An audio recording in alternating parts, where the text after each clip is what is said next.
안녕하십니까. 평양만사 김길선입니다. 양영일 선생님을 모셨습니다. 안녕하십니까. 예, SS윤이라는 분이 양영일 선생님을 콕 집어가지고 북한의 60년대, 70년대, 80년대, 90년대 여기에 대해서 정치, 경제, 문화 측면에 대해서 한번 분석해 주기를 바란다. 이렇게 됐어요. 우리가 여기 겹붙을 거는 북한군에 대해서도 들어가야 될 것 같아요.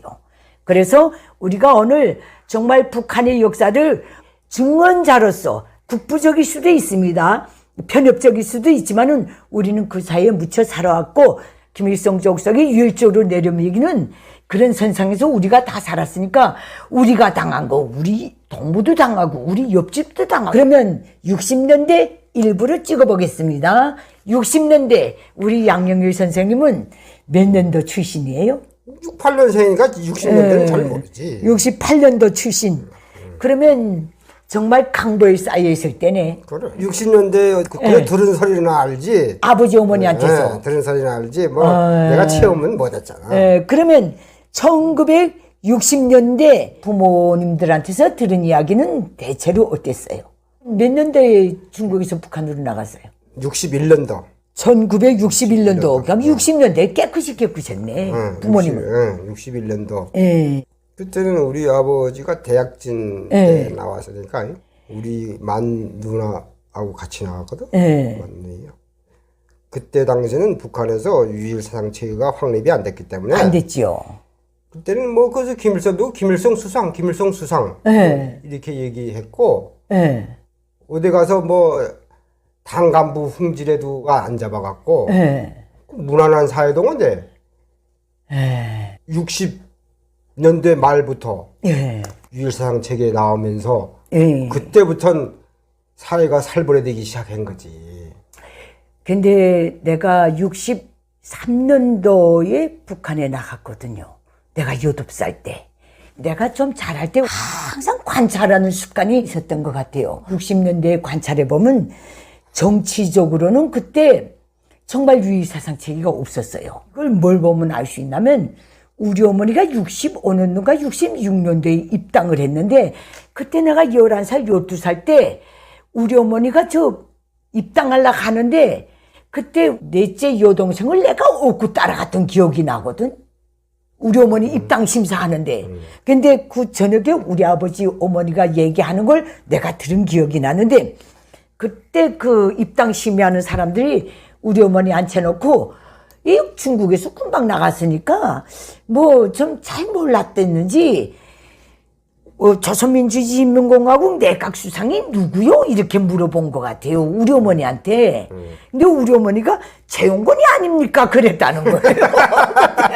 그러니까 중국에서 나간 사람이니까 최용건이가 각인돼 있어서 그러지. 최용건이가 그때 상임위원회 했던 걸로 알고 있는데. 최고인민위원회 상임위원회. 최고인민위원회. 우리 어머니는 김일성이보다 최용건이가 또 각인돼 있다나니까 최용건이 아닙니까? 했는데 욕을 바가지로 먹고 왔는데 그래도 그 입당을 시켜줬거든.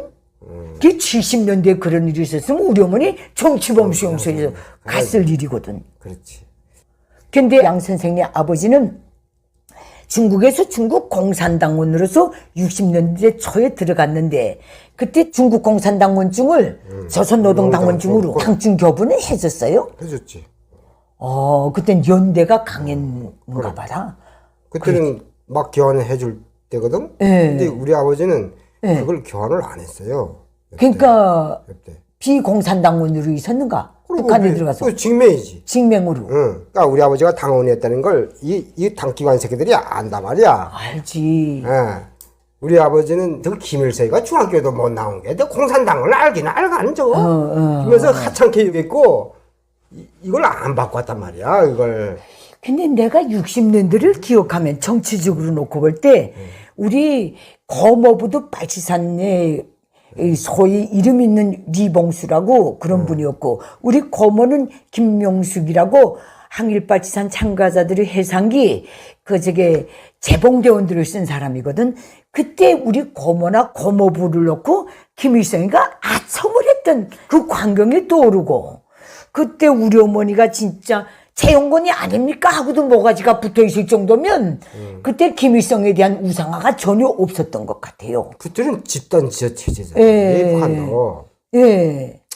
그때는 뭐 지금 하면 총리지 내각 수상이라는 게 뭐야 내각제라는 게. 그때는 김일성이가 총리고 진짜 국가 주석으로서는 채용권이란 말이야. 최고위원회의 위원장이기 때문에. 그러면 김일성이가 노동당 총비서이며 내각 수상이었으니까. 그때는 비서 이름이 없었고 당위원회 위원장이지. 러시아처럼 위원장이란 말이에요. 위원장 명칭을 달고 있었지. 5차 당대 때부터 뭐 그때부터 총비서이시며 뭐 이렇게 됐지. 개설이 했고 그때는 공산당 정치를 했기 때문에 당위원장이라고 그랬단 말이야. 뭐 세포들도 세포위원장, 뭐 군당위원장, 뭐 시당위원장, 도당위원장 그랬지. 뭐 비서라는 소리를 없었잖아. 그러니까 정치적으로 놓고 볼 때는 진짜 그때 60년대 그때는 60년대는 공산당 집단 지서 체제를 했단 말이야. 집단 지서는 노동당이 일당 독재라는 게 그렇게 심하지 않았고 그럼. 또 그 소위 견제되는 그런 그 시스템이 있었지. 집단 지서 체제이기 때문에. 그런 게 있었던 것 같아요. 김두보이가 그 최고위원회 상임위원장 에다가 그거에 떨어지고 그렇게 되면 최영건이가 상임위원회 위원장 했잖아. 우리가 잘할 때 뭔지 몰라도 그렇게 김일성 만세 부른 기억도 없고 70년대 넘어가면서부터 유일체제 나온 건 아마 68년도 아니면 69년도 나왔을 거예요. 그때 나왔을 거예요. 그 박금철이 패당 쓰러지면서 그러면 유일사당 체계 확립을 한 걸 나왔잖아. 맞아요. 김일성 광장을 정중해서 양쪽에 있는 그 청사의 하나가 민족보위성 청사였어요. 그때 그 청사에 김일성 대형 초상화가 없고 그때 막스, 엥겔스, 레닌, 스탈린 사진이 있었어요. 그래, 네 개가 있었지. 네 개. 이 짝에 막스, 엥겔스, 이 짝에 레닌, 스탈린이 있었어요. 그렇지. 그때만 해도 그러니까 그 뭐 소련을 정적으로 인정하고 그런 때였던 것 같아요. 그 옛날 북한도 기록 영화 보게 되면 당대회 하잖아요. 당대회 하게 되면 그 깃발 그 사진 나오잖아. 나오게 되면 이거 4개 초상을 걸어놓고 있잖아. 그때는 김일성의 우상화를 아니고 진짜 그 순수한 공산당 집단 지서 체제가 협의체가 있었으니까 있었단 말이에요. 근데 뭐 박금철이 쓰러지고 박금철이 제거되고 김도만이 제거되고 또 무슨 그다음에 최창익이요 뭐요 그때 뭐 소위 반난 세력들이 제거되면서 그걸 제거하면서 수령 독재로 갈 수 있는 발판을 깔았던 것 같아요. 당의 유일사상 체제라는 걸 발표를 했잖아요. 그래서 60년대 말에 당의사상 체계 확립의 10대 원칙 딱 열정왕으로 되어 있는 거 거기에 간단하게 나왔었거든. 그러니까 그때 60년대 그 제일 중앙 김일성 광장이라는데 막스, 엥겔스, 레닌, 스탈린 사진이 걸어 있는 것만 봐도 그때는 김일성 족속의 수령 우상화 3대 세습의 발판이 닦아줄 수 있는 정치적 기반은 없었다는 거예요. 없었지. 그러면 우리가 경제적으로 놓고 볼 때 60년대 부모님들은 60년대를 어떻게 기억해요? 북한이 생긴 이래 60년대가 경제가 제일 좋았지. 그렇게 말해주라고. 경제가 제일 좋아서 부모님들이 말씀하실 때 그래 하루 세끼 배부르게 먹었답니까? 그때는 상점에 다 자유 판매를 했고 자유 판매를 했죠. 이제 무슨 뭐 배급제가 아니고 자유 판매를 했단 말이야. 8, 9년도까지는 내가 자랐을 때부터는 그 배정표가 나와야 그 배정표 개고 가서 돈 내고 샀잖아. 그때는 그게 없었고 60년대는 없은 건 틀림없어요. 그게 없었고 돈만 내면 가서 샀단 말이야. 자기 수요되는 것만큼. 근데 내가 60년대를 생각해보면 내가 그때 10대 때니까 그때 생각해보면 돈이 없어서 못 사 먹었지 돈이 있는데 물건이 없어서 못 사 먹은 시기는 아니었던 것 같아요. 60년대 보면 우리는 쌀은 있었는데 우리 부모님들이 새벽에 나갔다 밤에 들어오고 하니까 제대로 하루 세끼를 끓여 먹이지 못한 것 같아요. 그때는 북한의 계획경제가 제바로 돌 때요. 그럴 때는. 소련 그 본따서 어게는 객시 나갈 때인데 1차 어게는 뭐 2차 어게는 객뭐 그렇게 나갔잖아요. 그 어게는 넘은 다음에 그럼 7개년 계획 하잖아. 1차 7개년 계획 또 완수했다가 신문에 또 그건 나도 생각나. 뭐 지표별로 7차 당대 때 사회주의 공급국가를 선포하잖아요. 7차 당대가 아니라 5차 당대 때 5차 당대 때 맞아요. 5차 당대 때 공업국가로 들어섰다고 김일성이가 발표한 거 아니에요? 근데 그 후에 그 김일성이 그때 60년대 경제에 대해서 한 말 들어보면 김일성이가 그때 자기 주관적으로 경제를 움직이지 못한 건 사실이에요. 그러니까 독판을 못 치지. 못 김일성이. 쳤죠. 못 쳤지. 그때 여태까지 전후복구 건설 그거 다 끝난다면은 경제 계획을 왕창같이 잡았던 것 같아요. 김일성이. 그러니까 정준택이라는 계획경제위원회 위원장이 앉아서 그랬대. 내 숫자는 좀 약해서 모르는데 수상님 안 됩니다. 경제가 이대로 다시 나간다면 망합니다. 완충기 해를 겪어야 됩니다. 그래서 59년인가 60년대가 경제 완충기 해인데 그때 정준택이가 김일성이 앞에서 많은 사람들 앉혀놓고 회의할 때 그렇게 당당하게 말했는데 김일성이 너무 기분이 나빠가지고 회의를 중단하고 온반 생각을 해봤다나? 김일성이 근데 가만 생각해봐도 정준택이 말이 맞더래. 그래서 자기가 다음날 회의를 벌려놓고 완충기를 선포해가지고 막 그저 주먹국으로 여기저기서 막 불균형적으로 발전하던 거를 보완하기 위한 완충기회를 선포했다. 정준택과 같은 충신만 있어도 우리나라 경제는 이렇게까지 안 됐다 한 게 90년대 초에 말한 거예요. 그러니까 김일성이 인정을 했네. 이게 김일성이가 듣지 않으면 안 될 정도의 시스템이 갖춰져 있었던 것 같아요. 그렇지. 그때는 뭐 60년대 그때는 뭐 김일성이가 독판 치지 못할 때지. 못했던 것 같아요. 그러니까 그때 내가 그때 경제 상황을 쭉 보면 우리 아버지도 그때 군관이었고 그때 동네 남자들 보면 퇴근할 때는요 그래도 그때 선술집에서 불고기가 먹었던 것 같아요. 그하고 술 한잔 해서 잡숫고 오면서 상점에 들러서 돈 잃어내면 이만한 말국갈 사탕 11알씩 주니까 그걸 주머니에 갖고 와서 자식들한테 하나씩 두 알씩 가끔씩 줬었던 기억이 나거든요. 그때도 배급제는 틀림없이 있었던 것 같아요. 왜냐하면 집에 할머니들이 있는 집은 항상 쌀이 모자랐어요. 할머니들이 아침, 점심, 저녁 떼간을 먹이다 나니까. 그 60년대 그때는 쌀은 배급을 줬지만은 생활 필수품은 필수품은 배급제가 없었죠. 네. 생활 필수품은 자유 판매했단 말이야. 그리고 모든 직장 성원들이 아침에 그때 6시면 집을 나갔던 것 같아요.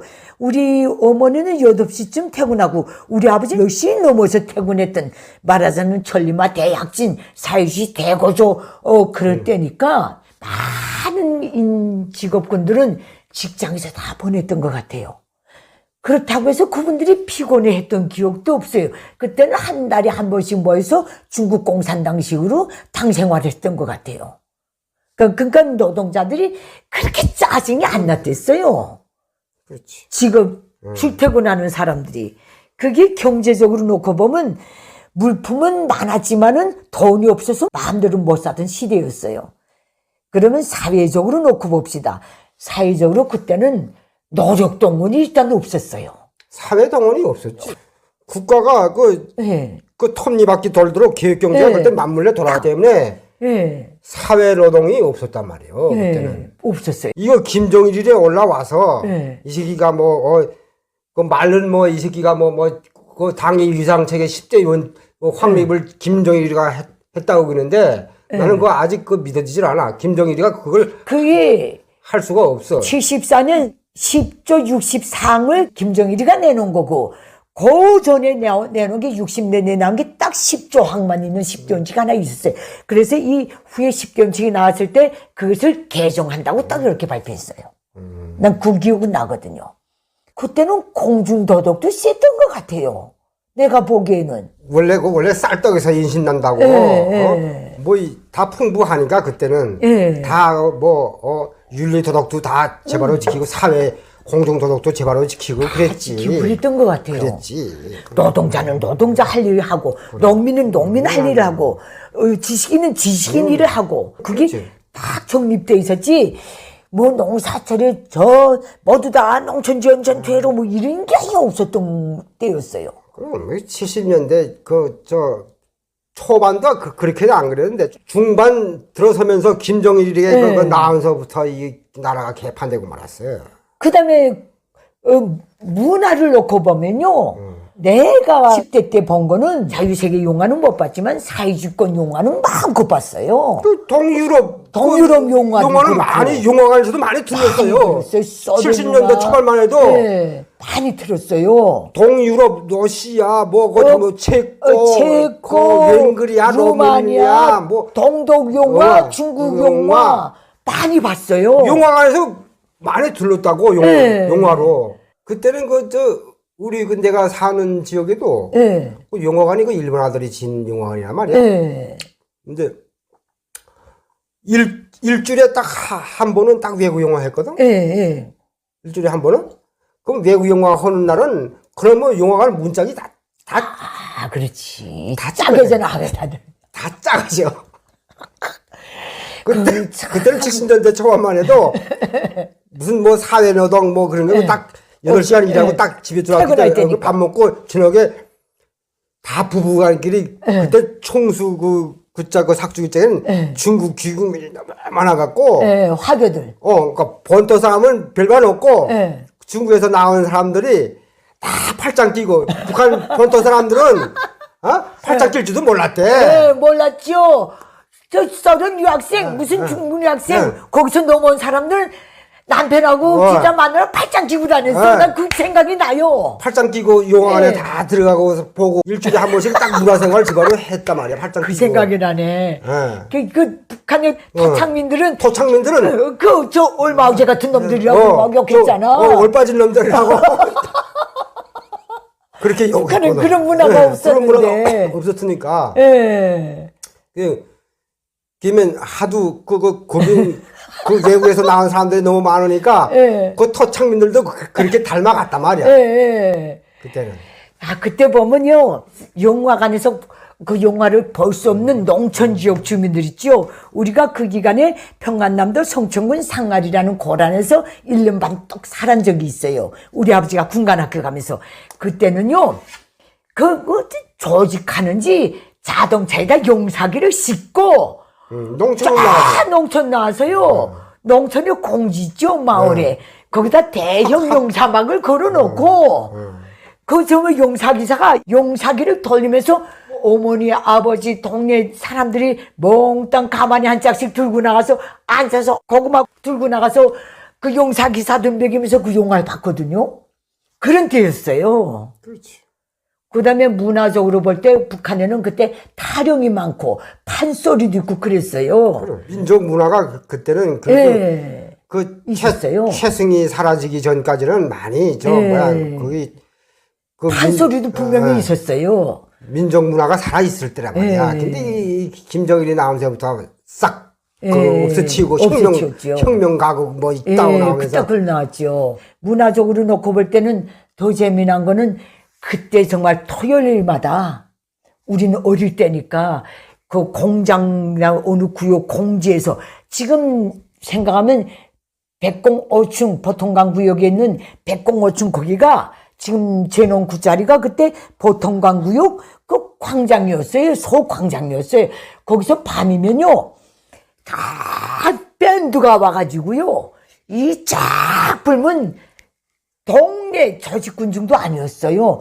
다 이렇게 쌍쌍이 나와서 무더기도 했어요. 우리 어머니 아버지 하는 사람이 가면 60년대 같이 나오니까 그때는 중국에서 풀죽 먹다가 나오니까 뭐 상점에 소고기도 있고 돼지고기도 있고 갈비 다 걸어놓고 있고 뭐 식료품이 가득 쌓여있더래. 지상 낙원에 왔다 그랬대야. 그 중국에 비해 보면 완전 지상 천국이요. 소비에트 바까마 밥을 배고파다 먹던 나라에서 오다나니까. 글쎄 막 오다나니까. 그때는 김도만이 그 문화상 했잖아. 그때는 일 끝나고 딱 들어오게 되면 직장에서 조직을 했대요. 이거 춤은 무대에 나가라고. 무대에 나가라고. 이렇게 그러면서 저녁마다 10시까지 딱 하고서 10시 이후엔 딱 자락이고 그렇게 문화생활을 했다니까. 우리는 아이 때니까 막 밀려다니면서 그걸 봤거든요. 무도회 하는 거.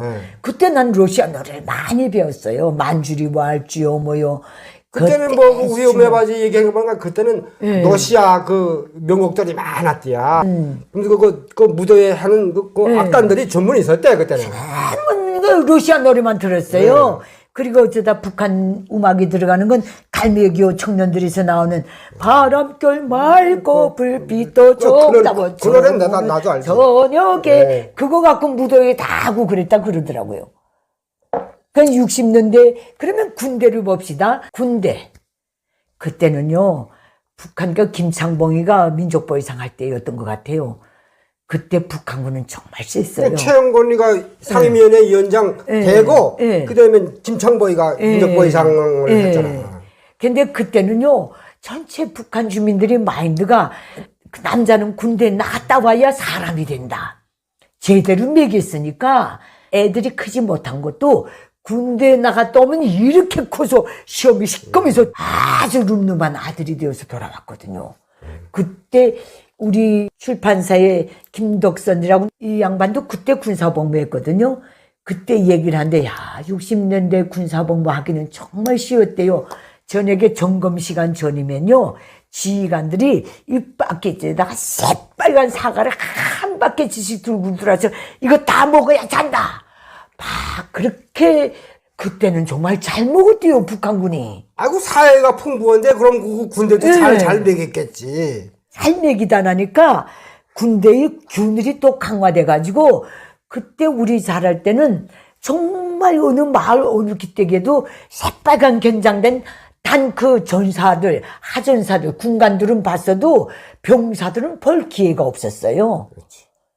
어쩌다 한번 새빨간 견장을 단 병사가 군관 따라 어디 가는 거 보면 동네 애들이 모두 다니면서 신기하게 바라볼 정도로 70년대만 해도 그랬어요. 그랬어요. 하고 어느 집 아들이 군대 보면서 휴가 왔다면 온 동네가 매기 초청해서 먹이던 시절이었어요. 70년대도 그랬어요. 자기하고는 뭐 친인척 관계가 아니지만은 자기 동네에서 누가 군대 갔다가 집에 왔잖아. 그러면 휴가 받아서 그 동네 잔치를 해줬어. 동네 잔치를 해줬어요. 그때는 그때 김창보이 때까지만 해도 진짜 국가의 군대요. 그거 자체가 조과임을 위한 공함이라 그러는데 이 새끼 그거 누구야? 그 최현인지 뭐 그 새끼 올라다부터는 그때는 그 당의 유일상체가 나왔거든. 수령 뭐 그다음에 위대한 수령님을 수반이라는 당중앙님을 목숨으로 사자 그렇게 됐잖아요. 그리고 이 병사들이 보고 자체가 틀려졌어요. 어? 그때는 그 쩔병들이 뭐 휴가 받고 집에 오잖아? 그러면 동네 어른들이나 간부한테 인사하면 조과임날 복마미 이렇게 격려를 했어요. 그게 어떻게 되냐면 60년대에는 모든 군대의 구호는 적을 위하여 복만 이거였고 그때 안전부 이런 데 있죠. 그건 인민을 위하여 복만 이렇게 딱 돼 있었어요. 그 10대 원칙 나온 데부터는 그 격려에 아무나 틀어졌어. 우리 양 선생이 기억하는 1970년대는 어땠어요? 정치적으로 봤을 때는 70년대부터는 그때 북조선의 인구가 한 2천만이 될까 말까 했을 거예요. 70년대 1900만 명. 만 명 정도 됐을 거예요. 아마. 그때 당시로서는 완전 1800, 1900만이 완전 노예로 딱 낙인 찍힌 70년대예요. 맞아요. 첫 번째로 뭐냐면 그 70년대 초부터는 당의 유일상책의 10대 원칙이 나왔고 그 다음에 배지가 나왔잖아요. 그 배지. 그때는 온 가정에 초상화 하나씩 초상화 줬잖아. 다 수여하고 초상화 건집에서만 들어가겠어 살게 해주고. 딱 그러니까 그게 첫 번째로 생각나지. 그 우리 아버지가 하는 소리가 야 이제 우리가 이제 김일성의 노예가 됐구나. 첫 마디가 70년대에 들어서면서 어디 가나 그저 김일성 장군 노래를 불러야 했고 행사 첫 번째 할 때는 김일성 장군의 노래 두 번째가 애국가 아니야. 맞아요. 우리가 이렇게 생각하면 1960년대에는 우리 몽땅 무슨 해야 할 때 인터내셔널 노래까지 불렀다니까. 인터내셔널로 인류를 떨치리. 70년대 초까지도 이런 노래로 정치 행사를 했거든. 근데 이 새끼 이거 초상 배지 나오는데 김일성 장군 노래 먼저 하고 애국가 했잖아. 애국가 했어요. 맞아요. 근데 김일성 장군의 노래가 언제 나왔는데 난 그건 뭐 기억하기도 싫고. 6.25 전에 나갔다고 쟤는 자꾸 그러는데. 나 그전엔 들어본 적 없고, 유일상 체계가 나온 데부터 김일성 장군 노래가 정치 행사 첫 번째 노래로 김일성 장군의 노래 아니야. 맞아요. 그때는 몽땅 그렇게 됐어요. 그때부터 우리 아버지가 우리한테 교육하는 게, 어디 가서 나가서 말 절대 실수하면 안 된다. 이제는 이 김일성한테 잘못 보이면 우리 가족이 멸살당한다. 우리 엄마 아버지 항상 죽였거든. 우리한테 말 실수하면 안 된다. 노예가 됐으니까 이제 노예처럼 생활해야 된다는 거야. 그러면 이 시기에 유치원을 다녔어요? 그 유치원 다녔지. 다 가서 유치원 다 다녔지. 그러면 유치원 때부터 쭉 기억나는 걸 보면 정치적으로 어떤 게 특징이 있었어요? 초상화 앞에서 밥 먹을 적마다 이거 고맙습니다. 고맙습니다. 고맙습니다. 뭐 두 손 벌리고 했지 뭐. 두 손 벌리고 이렇게도 못했어요. 두 손 벌리고 고맙습니다 하고 밥 먹었고. 그때는 아마 소년단원들은 월 생활 총활 했겠는데 초기에는 아니요. 주간 생활 총활 다 했어요. 주마다 했어. 주마다. 소년단원들도. 아니 노예인데 아니 노예인데 무조건 하지요. 하지 그거 아니었어? 60년대는 김일성 혁명 역사라는 과목 자체가 없었는데 그때는 그게 제일 중요한 과목으로 나오기 시작했지. 내가 임학교 3학년 때부터 그거 처음 나오는데 선언단 넥타이 멜 때부터는 혁명 활동이고 혁명 역사고 말하자면 그 전에는 2학년까지는 그 넥타이를 안 매잖아. 그럴 때까지는 어린 시절을 배웠단 말이야. 김일성이 어린 시절. 우리 양 선생님이 자랄 때 내가 출신 성분이 좀 이상하구나 하는 걸 느꼈어요? 뭐 우리 부모들한테 주입을 받았기 때문에 우리는 여기 이 사회에서는 떳떳한 그 계급이 아니거든. 외국 연구자들은 복작군중이지. 맞아. 복작군중이지 그야말로. 한마디로 말하면 70년대는 북한 김일성 정권이 자기 유일상 체계를 세습 기반 다지는 그런 70년대예요. 그러면 그때 경제적으로는 어땠어요? 경제적으로는 그때는 북한이 하락하기 시작했지. 내가 느낀 점이 그때 71년인가 2년 전까지는 배급 쌀표. 정확히 말하면 식량 공급표지. 거기 보름치를 다 줬거든. 보름 식량을. 근데 어느 날인가 내 기억으로는 73년인가 72년 그런 기억으로 나는데 그때부터는 우리 어머니가 그러더라고. 이틀분을 자르고 준다 그러더라고. 이틀분을 전쟁 물자로 이틀분을 자르고 준다면서 이틀분이 빈대는 거야. 그래서 우리 엄마가 저 배급을 타가겠고 그 구라다지 정리 알잖아.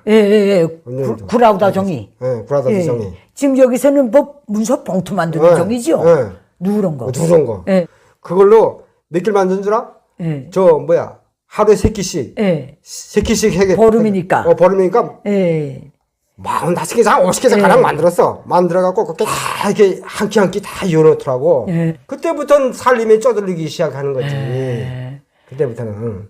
그래서, 몇 끼고 한 봉지씩 꺼내서 밥을 하고, 만약에 무슨 집에 손님이 온다던가 그러면 거기서 조금 더 꺼내서 하잖아. 꺼내서 하게 되면 또 비잖아.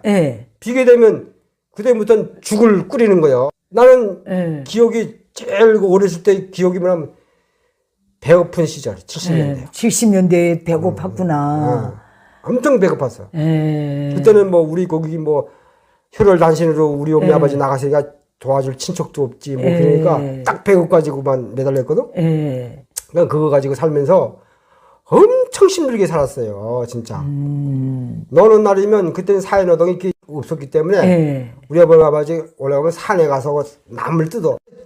공장에서 퇴근해갖고 올라가면 산에 올라가. 그래서 풀 뜯으래. 식량에 버틴 풀 뜯어갖고 집에 오거든. 와선 그 죽을 계속 먹으니까 죽으니까 그 말하자면 지금을 말하면 건강식이지 말하면 산나물 밥을 해는 거야. 밑에 그 산나물 깔고 밥에 거기서 풀이랑 섞어서 이렇게 밥 담아주고. 그래서 우리 양 선생님이 건강하시네. 그런가? 그렇게 살았어. 그때는 벌써 내가 기억하기는 1970년 초부터 상품 공급제도가 나오기 시작했거든요. 그래. 식료품 공급제도, 남새 공급제도, 그때는 공업품 공급제도가 나오기 시작했어요. 모든 걸 다 배급제도 했잖아요. 배급도 배급이고 그 식료품 공급 카드가 따로 있었고 생활 필수품 그 카드가 몇 개 되잖아. 뭐 식료품 카드, 공품 카드, 그다음에 이제 뭐 남새 공급 카드, 뭐 간장 된장 공급 카드 이게 다 따로 나오더라고요. 그래서 그 매 가정에 카드만 대여섯 개 걸려 있었잖아. 뭐 간장 사러 가면 간장 카드 뽑아갖고 와서 한 정씩 찍고서 사고 그때부터는 그랬어요. 70년대 그 카드 있을 적만 해도 북한이 그래도 좀 경제 상황이 좀 지금처럼 그렇지는 않아요. 지금은 아예 그것조차도 없어졌잖아요. 그것조차도 없어졌죠. 이 김일성이 우상화 작업 공고히 하면서 또 경제가 몰락하기 시작해요. 맞아요. 70년대부터 정치적인 변화는 유일사상 체계 들고 수령 우상화 작업에 딱 들어갔거든. 그때는 막 여기저기서 끌어다가 무슨 사적지요, 인민대학당의 김일성 경기장 재확장 공사에 다 70년대에 벌어졌어요. 김일성의 사적관이 없는 데가 없잖아요. 없죠. 그거 다 70년대 세워진 거예요. 북한에 200개 군 아니야. 200개. 군의 사적관 하나씩만 있어도 200개요. 근데 그 사적관이 좀 작은 거야? 큰 건물 아니야? 다. 그죠. 군을 대표하는 건 크죠. 엄청 크잖아요. 그때는 북한 사람들이 일반 사람들이 국가 예산 내가 얼마 들여서 했다고 개념이 없었으니까. 그때는 그 사적관 짓는다고 하게 되면 국가 예산 들어가면 무슨 추석 번트, 본트 이런 거 있었는데 사적관 짓는 건 그건 특별 번트거든. 그건 김정일이가 직접 했잖아. 그걸. 하면서 보면 그때 공장 어떨래도 그 사적관부터 먼저 지었잖아요. 그때부터 사회노동이 나오기 시작했단 말이야. 맞아요. 70년대부터 본격적인 사회노동이 나왔어요. 사회노동 대중군중노력동원이 나왔어요. 그때부터 정치적으로 세뇌에 들어가고 조직생활 쪼이는데 그렇게 들어갔고 경제적으로는 그때는 국가 예산이라는 그거 예산인지 뭔지 모르고 수령이 막 때려 쓰고 막 그럴 때 아니에요. 근데 거기에 막대한 예산을 쓰다 보니까 이 경제에 제동이 많이 걸렸지. 그때부터는 북한이 계속 하강했지. 그건 70년대 경제 제동을 막아보겠다고 200일 전투 70년대 말에 제일 처음으로 했을 거예요. 김정일이 영웅 증거 받았잖아요. 경제가 제대로 안 돌아가니까 그러니까 3대 혁명 서저 첫 시기 나올 때가 3대 혁명 서저가 첫 시기가 76년도부터 나왔을 거예요. 그때 200일 전투인가 뭐인가 했잖아. 그때 했어요. 그 3대 혁명 서저가 총 나오면서부터 전투 소리가 나왔잖아요. 전투 소리가 나왔어요. 그때 그거 좀 말하자면 홍위병 흉내 낸 거지. 흉내 냈죠. 그때는 그렇게 공장은 멋지는 않았던 것 같아요. 힘들게라도 돌아갔던 것 같아요. 큰 공장은 그래도 조금씩 돌아갔는데 지방 산업 공장은 다 세웠어. 그때 70년대만 해도 다 세웠어요. 그럼 사회적으로 놓고 볼 때 그때부터 사회적인 군중 노력 동원이 본격적으로 시작된 게 70년대예요. 70년대 후반. 70년대 중반부터 그때부터는 우리 내 살던 지역에도 그 김영직이 사적관이요. 청수동이 뭐냐면 일본 아들 그 주소요. 청수동이.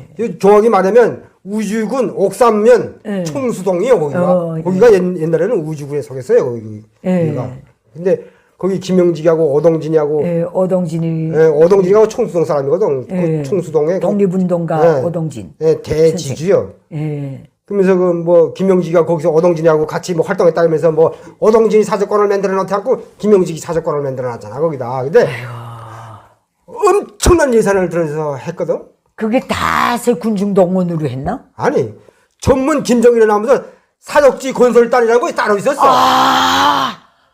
사적지 건설 지도 총국이라고 있었어요. 중앙에. 그때. 그 사적지만 전문 건설하는 사적지 건설단이 따로 있었어. 그 김정일이 내온 그 부서예요.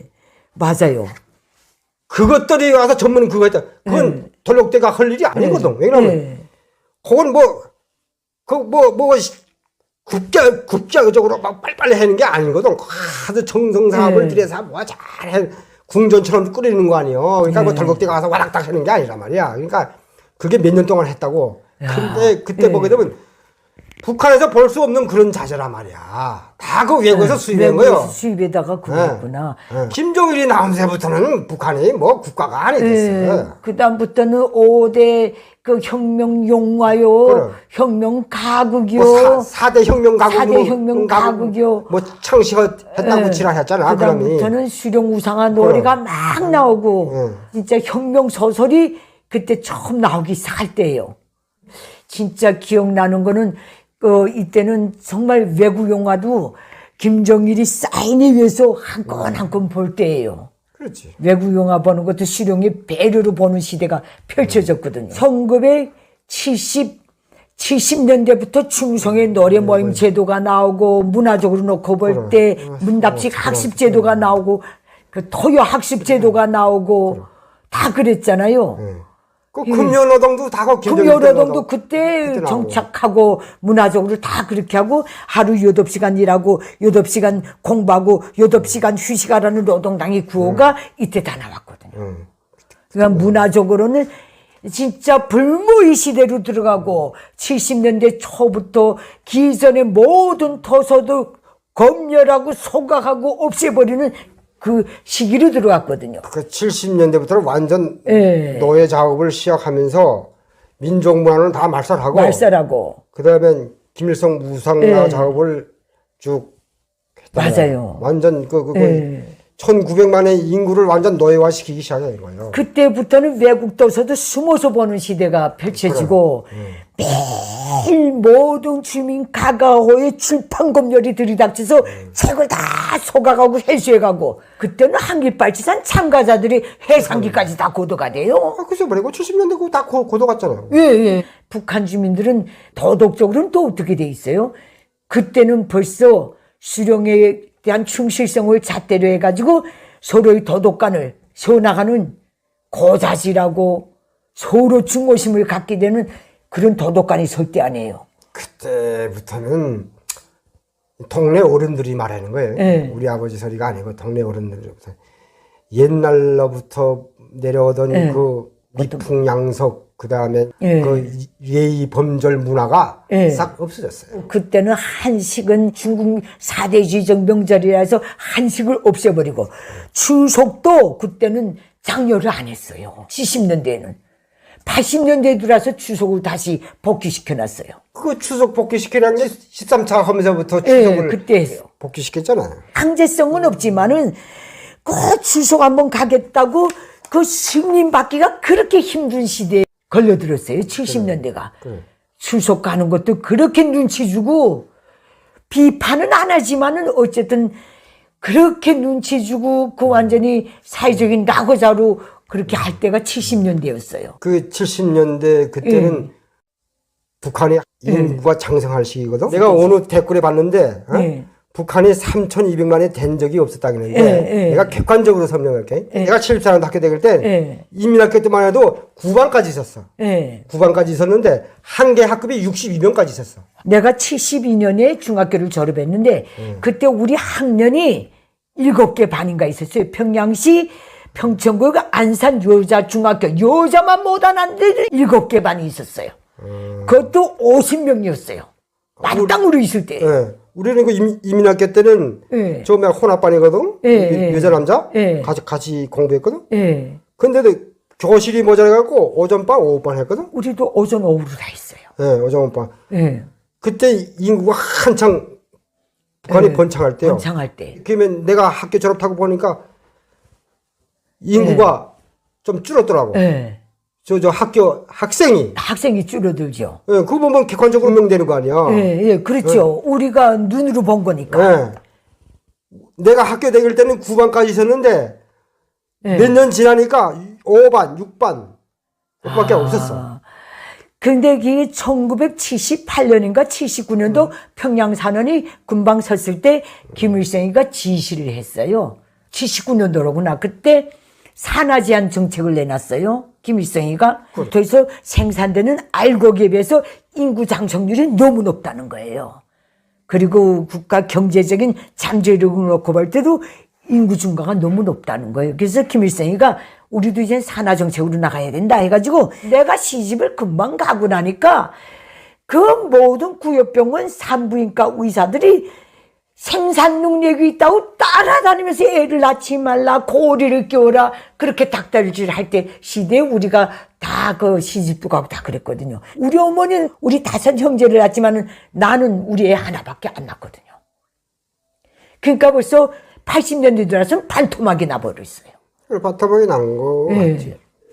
80년대는 남북한이 7천만이 넘거든. 남북한이. 그때는 남한이 한 4천만이 좀 넘었고 북한이 80년대 3천만이 좀 넘었거든. 그래서 7천만이라 그랬어. 7천만. 그만 7천만이라 그랬던 기억이 나요. 7천만이라 그랬는데. 근데 이 사람들은 자료에만 우겨하니까 진짜 북한이 3천만이 넘었을 적이 있었나 믿질 않더라고. 믿지 않지요. 그때 70년대를 쭉 청화시켜보면 결국은 70년대 김일성이가 권력 세습을 꿈꾸면서 지 아들을 앉혀놓고 세습 기반을 닦으면서부터 북한의 역사가 완전히 이지러진 거예요. 이지러진 거지. 60년대 시스템을 계속 갖고 갔으면 북한이 80년대에 들어와서 중국이 개혁개방할 때 무조건 그 길로 들어가게 딱 돼 있었어요.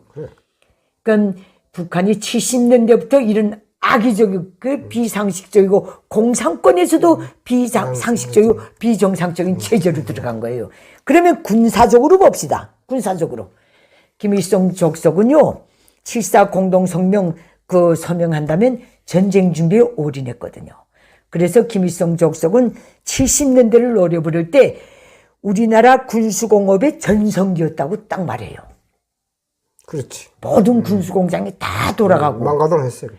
인민경제는 죽어 나가기 시작했지만은 군수경제는 전성기였다고 딱 그랬거든요. 북한의 군수공업이 제일 정말 중요지대거든. 평안북도요. 자강도. 요거도? 그거예요. 근데 거기에 다 들어가 있어요. 평안북도에서 제일 핵심이 어디냐면 대관, 대관, 구송, 삭주, 요 3개 굴이 제일 핵심이야. 여기서 탱크도 나오고 자주포도 나오고 다 나와요. 다 나와요. 군수산업의 80%가 들어가 배겨 있어요. 거기에. 평북도에 거기가 제일 많고 그다음에 자강도. 자강도는 전천서부터. 거기엔 뭐 지금 자강도에 있는 군수공장들은 6.25 전쟁 때 평천에서 분가에 나가면서 들어간 공장들이에요. 그땐 중국이 얼떨떨해서 묵인했는데 60년대부터 들어오면서 강력히 항의한 거예요. 북한 당국에다가. 북중 국경연선 지역에 군수공장을 놓지 말라고. 이 폭격 맞으면 자기네 땅에도 폭탄이 떨어진다는 거예요. 그리고 그때는 정말 북한 군대는 그때만 해도 그래도 좀 낫는데 60년대까지는 아니래도. 그래 70년대까지만 해도 뭐 군대 가면 배고픈 시절은 없었거든. 근데 내가 1974년, 75년, 76년 대학생 교도대원으로서 전용 구분대에 나가서 군사훈련을 받았거든요. 매해 2달씩. 그때 벌써 병사들이요. 보리밥 한 그릇에 염장무 삼형제 시대. 거기는 4월 15일에만 먹는 그런 시대로 들어갔어요. 그때부터 북한군이 모욕도 제대로 못했어요. 연료가 없어서. 현역군인들이. 그러면 김일성의 사족관 동상 다 만들어 돈 다 쓰고 있나? 없지요. 없지. 70년대 말부터 북한 거리들에 산사모 하전사들이 사회에 나오기 시작했어요. 김정일이 나면서부터 군대고 뭐이고 다 망쳐먹었어요. 다 망친 거예요. 그때부터 북한군의 구호가 위대한 수령 수반으라는 당중앙위원을 목숨으로 사죄하자. 김일성 동지를 목숨으로 사죄하자. 총세가 되고 방패가 되자. 총포탄 되고 자폭용사가 되자. 이때부터 이 구호가 나왔거든요. 그다음부터는 모든 게 그 당의 군대. 옛날에는 인민의 군대란 말은 있었어요. 그래. 있었죠. 하고 노래도 나가자 인민군대라 용감한 인민의 조국을 지키자. 목숨으로 지키자. 노래도 60년대 그런 노래를 불렀잖아요. 그 노래를 불렀는데 오늘 총폭탄? 뭐 들고 그런 소리를 했죠. 70년대는 오늘의 북한의 저지경이 되는 시발점, 확실한 기틀을 닦은 아주 암흑이고 중세기적인 시대였습니다. 김일성 때는 정족하고 투쟁을 했지만 김일성, 김정일 통치 시대에 들어와선 전체 인민이 말만 잘못하면 종족이 돼버리는 그 암흑 시대로 들어갔죠. 노예화되기 시대에 가서 정착됐죠.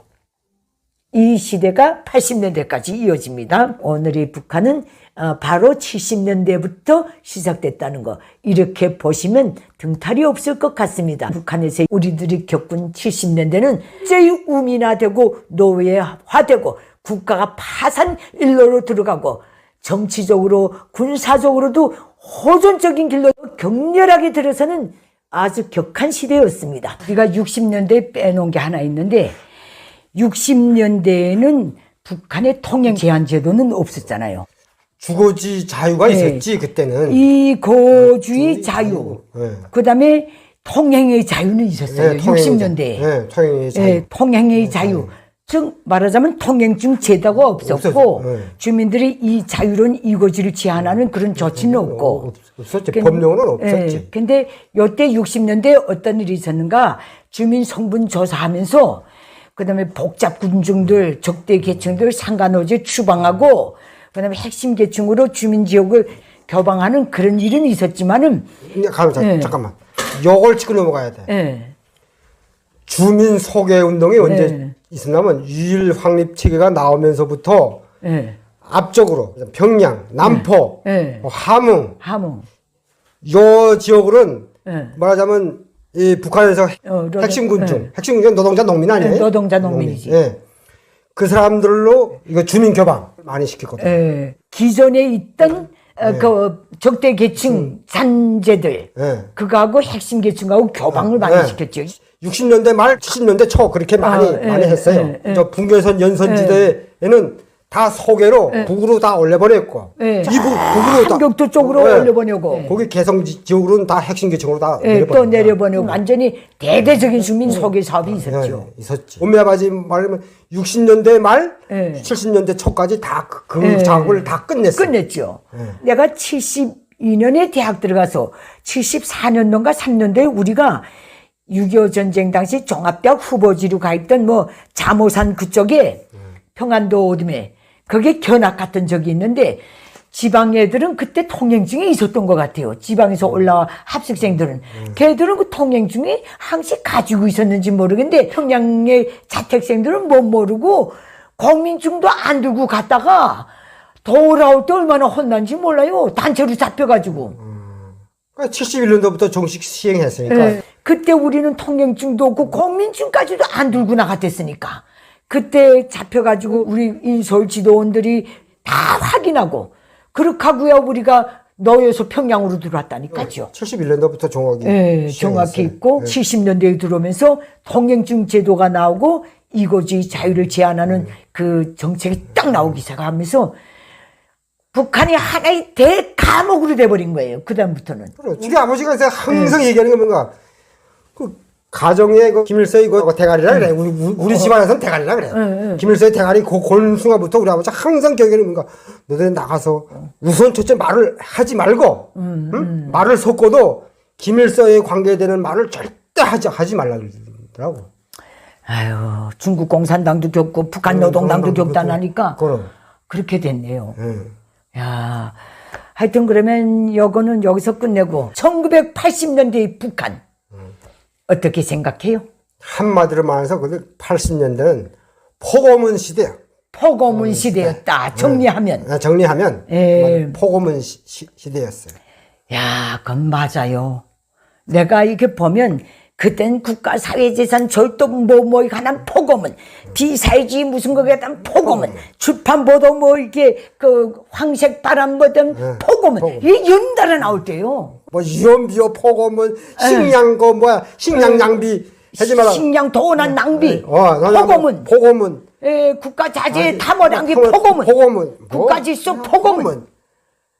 범죄 무슨 범죄 포고문 시대야 80년대. 야, 80년대는 또 우리가 일상적으로 보면 처음으로 준전시 상태의 선포에 대한 거 저기 뭐지않은 걸 당연 그게 80년대입니다.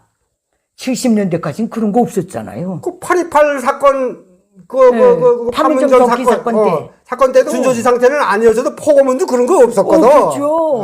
포고문도 70년대 아예 없었지. 없었어. 근데 80년대 들어서부터 폭염이 밥 먹도록 나오는 시대요. 다문한 게 폭염은 국가질서, 폭염은 열차, 자본주의 황색바람 폭염은 폭염은 주판보다 유언비어 폭염은 폭염은 식량 폭염은 식량 폭염은 철길 해선 폭염은 야 진짜 폭염이 많았네. 나 폭염은 시대라고. 야 별의별 폭염이 다 있었어요. 그때 보면 아니 그런 생각이 야 이제 북한이 이제 망조가 들기 시작했구나. 그때는 정의가 많았는지 폭염을 여기서 다 붙여놨댔어요. 조선민주인민공화국 내각밀정 며칠 된 폭염은 이렇게 다 나왔잖아요. 야, 그러니까 80년대에는 우리 양 선생은 학교 학창 시절이었고 사료총 시절, 사회 진출하는 시절이었고 80년대 정치적으로 볼 때 북한은 어떤 특징이 있어요? 70년대에 비해 볼 때. 폭염문 시대냐? 폭염문 시대. 그때 내가 84년도를 졸업했거든. 예. 북한은 뭐 아버지가 거기 무슨 뭐 노동자면 노동자고, 간부면 간부 아니야. 간부고. 야, 아버지가 무슨 농사꾼이면 자식도 대대손손 농사해야 돼. 아버지가 뭐 광산에 광부면 아들도 광부. 그런 시스템 아니에요, 북한이. 그 시스템에 따라서 노동자가 된 거지. 노동자는 정치적으로 사상 학습을 적게 했나? 적게 하기는 와 적게 해. 뭐 당원들하고 똑같은 거 아니야? 일주일에 강연회, 그래 학습, 토요 학습, 그다음에 또 생활총화. 똑같은 거예요, 당원들. 똑같은 거 다 하죠. 당원이나 비당원이나 다 그렇게 하죠. 근데 내가 80년대를 겪어보면 정말 집중학습제도, 그다음에 대사상투쟁제도, 대론쟁제도, 동지재판제도가 80년대에 다 나왔어요. 정치적으로 놓고 볼 때. 그 폭염은 나면서 동지재판 그때 많이 했지. 그다음에 뭐 생활총화제도, 금요노동제도, 사상세뇌제도, 조직화제도, 그 비밀경찰의 삼선 감시체제, 그때 은을 발휘하기 시작한 거예요. 그렇지. 그러니까 이때는 70년대 김일성 족속이 깔아놓은 모든 시스템이 도끼가 쫙 올라가지고 사람 자리를 제일 많이 한 시대가 70년대, 80년대일 거예요. 80년대에 들어오니까요, 내가 듣기는 탄부들이 점점 공급이 적어지니까 탄부들에게 비행사 대접을 해준다는데 이게 어디 그 대접이 되나 해도 잡혀갈 때예요. 그때는 광란의 시기였어요. 글쎄, 내가 이게 북한이 망조가 들기 시작했다고 80년대. 벌써 폭염문 나온다는 자체가 뭐예요? 국가가 불안하니까 계속 폭염문이 나오는 거 아니에요? 그 다음에 준전시 상태의 북한 주민들이 처음으로 겪은 해가 80년대예요. 그렇지. 80년대 말부터 그렇게 됐잖아요. 경제적으로 놓고 보자요. 경제적으로 놓고 보면 소위 중국과의 관계, 러시아의 사회주의 세부 경제 공동체의 관계가 다 점점 쇠퇴해져 가지고 그야말로 빌어먹을래도 빌어먹을 수 없는 지경으로 가다 나니까 공장이 다 섰잖아요. 80년대 우리 양 선생 고향의 공장들은 돌아갔나? 80년대 초반 중후반까지만 해도 총수학 공장이 망가당했어요. 망가동을 해. 그때는 카바이트를 생산해갖고 거기 카바이트 공장, 석진비료, 림비료 거기 달린 24개 직장인데 거기 다 망가당했어. 근데 그때는 그 카바이트 수출을 많이 했어요. 중국 수런에 드럼통에다가 진공 포장해갖고. 그래서 그때 내가 사회 나가서 러시아 아들 유괴차를 봤거든. 근데 걔들 철로는 틀려요, 하나고. 이게 북한의 두만강역을 와서는 그 밑에 하부를 바꿔야 돼. 북한하고 철로가 틀리기 때문에 그 하부하우스 그 하산역을 건너온 다음에 그 유괴차를 통으로 들어갔고 하부를 바꿔야 돼. 그 하부를 바꿔갖고 청수까지 들어온다고 그게. 그 유괴차하고 통관 들어오지. 두만강역에 가서야 그걸 러시아 들고 밑에 하부를 마신다고. 그때는 정상적으로 돌아왔기 때문에 계속 중국, 소련 그걸 수출하느라 볼딱 바빴어. 아, 그때는 그래도 일은 했구만. 응. 90년대 넘어가서부터 그때부터는 13차 끝나고선 그게 마지막 책이었구만. 응. 마지막 책이. 응. 근데 나도 80년대에도 군수적 공장들에 가보면 나름 공장은 다 돌아갔거든요. 취재 나가보면. 그때는 90년대 초부터는 군수공장도 세웠어요. 94년 김일성이가 죽기 몇 달 전에 4월 말에 강동군의 그 이경전에 거기 나가서 회의할 때 군수공장 가동률이 10% 15%대에서 움직인다 해서 김일성이 화들짝 놀랐댔거든. 80년대에 그렇게 돌아간 것도 얼마나 많은 돌격대들이 쓸어나와서 여기저기 굴 뚫고 공장 짓고 비밀공사하면서 80년대 그때 무슨 공장 건설을 했나? 전부 그걸만 뚫렸지. 김일성이 우상화하는데 많이 동원됐지. 그리고 그때 경제를 보면 서비품 경제가 점점 떨어져 갔는지 벌써 80년대에 들어서면서 중점을 외화벌이 능력 있는 공장들을 살리는 방향으로 돌아갔어요.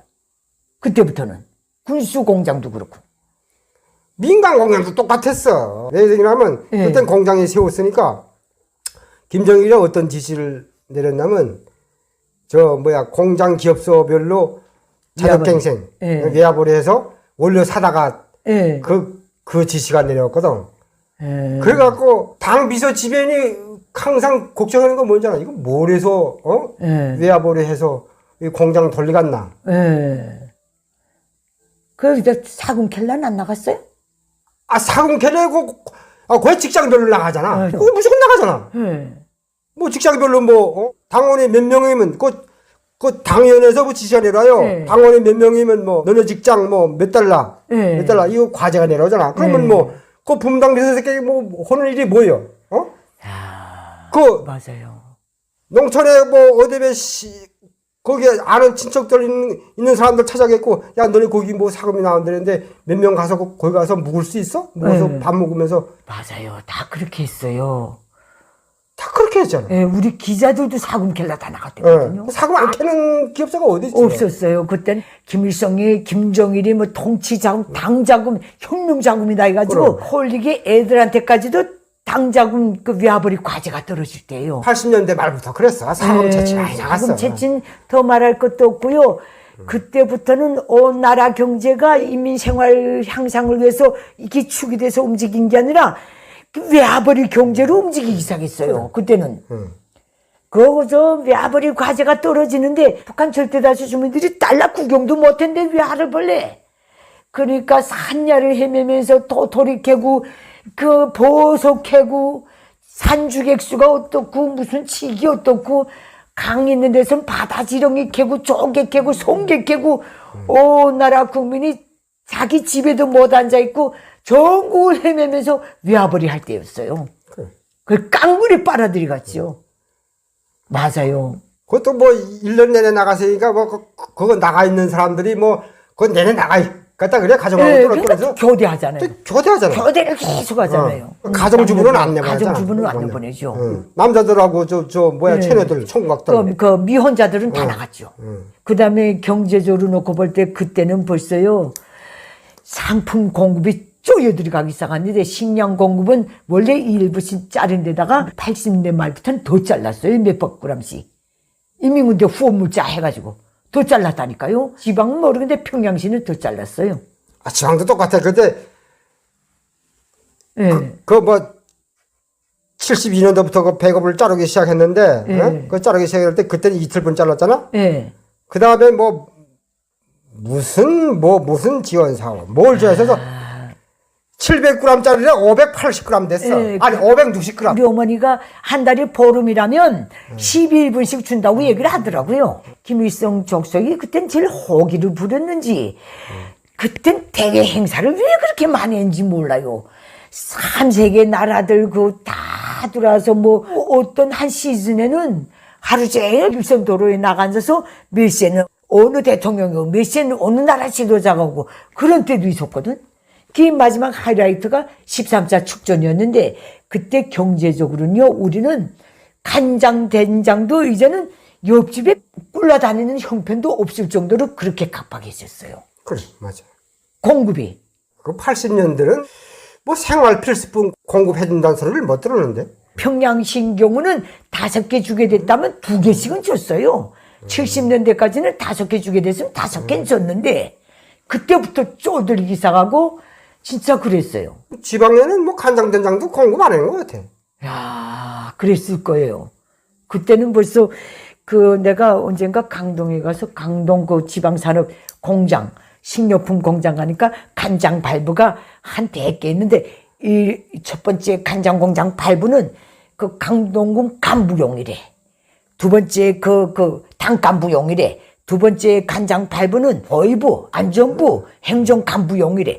세 번째 그거는 또 무슨 용이고, 네 번째가 주민공급용이고, 5번째가 군대공급용이래. 발부가.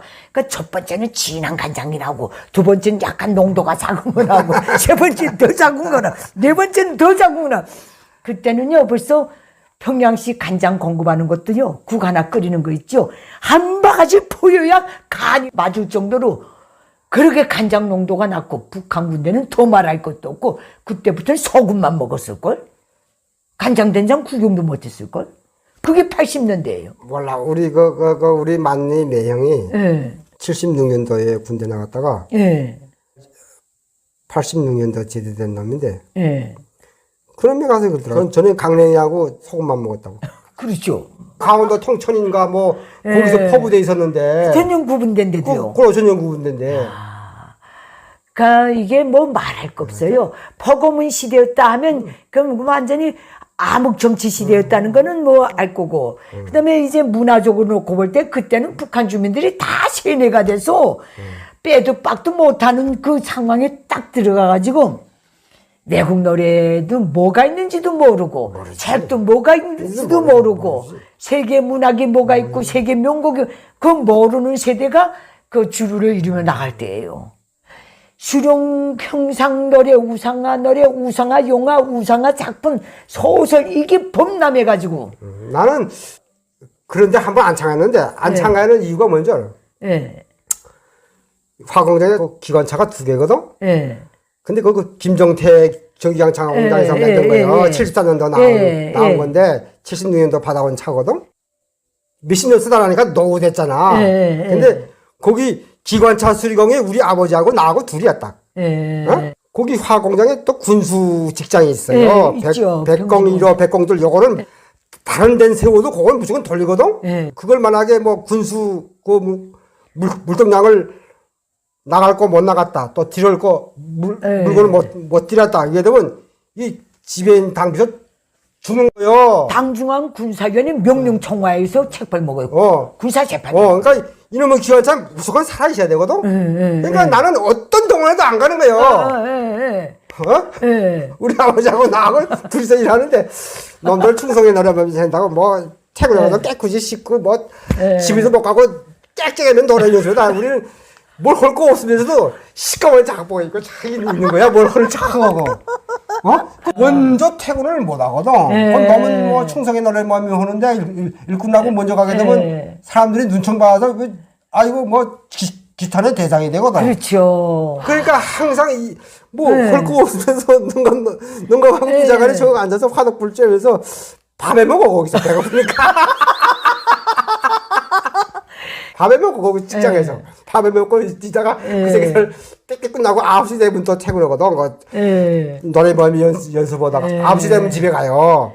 그때부터는 과거 농경사의 첫걸음을 들어갈 때로구나.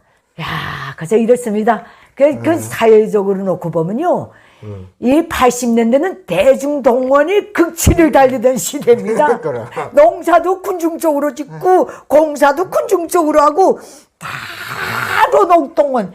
그러니까 공장이 모져가는 징조였어요. 그게 모든 공장이. 그저 온 나라가 포도 심으라면 포도 심으려 다니가고 봄철에는 농장밭으로 농장밭으로 그리고 여름철에는 산판으로 풀베기에다가 풀베기. 그것도 풀베기 과자 또 직장마다 나와요. 직장별로 그 농사꾼 비농사꾼 가리지 않고 내려옵니다. 그 다음에 또 가뭄철에는 하면 물 줄라도 진짜, 단체로 그래, 다 다 나가고 나가고. 삼원이고 뭐고 없습니다. 그 무슨 어떤 하천이 뚝이 무너지면 뚝살나도 다 나갑니다. 그 저 자기 일이고 뭐고 없습니다. 내 일이자 내 일이고 다 그렇게 됐잖아요. 근데 나는 내일만 했거든. 우리는 다 나갔거든. 그 다음에 뭐 저 흙갈이 하라 하면 또 흙갈이. 몽땅 사무원, 비사무원, 공장, 농장, 가지장고 몽땅 흙갈이장에 엉뚱한 데 가서 있고 갈고자 하면 거기 다 몰려가고 그때부터는 공장에 서가는 징조로서 그래. 대중을 여기저기 끌고 다니고 끌고 다닌 상과 들판으로 다 내보냈지. 다 내보내고 야 이게 그때 북한이 사회적인 분위기고 경제적인 상황이고 문화적인 상황이었습니다.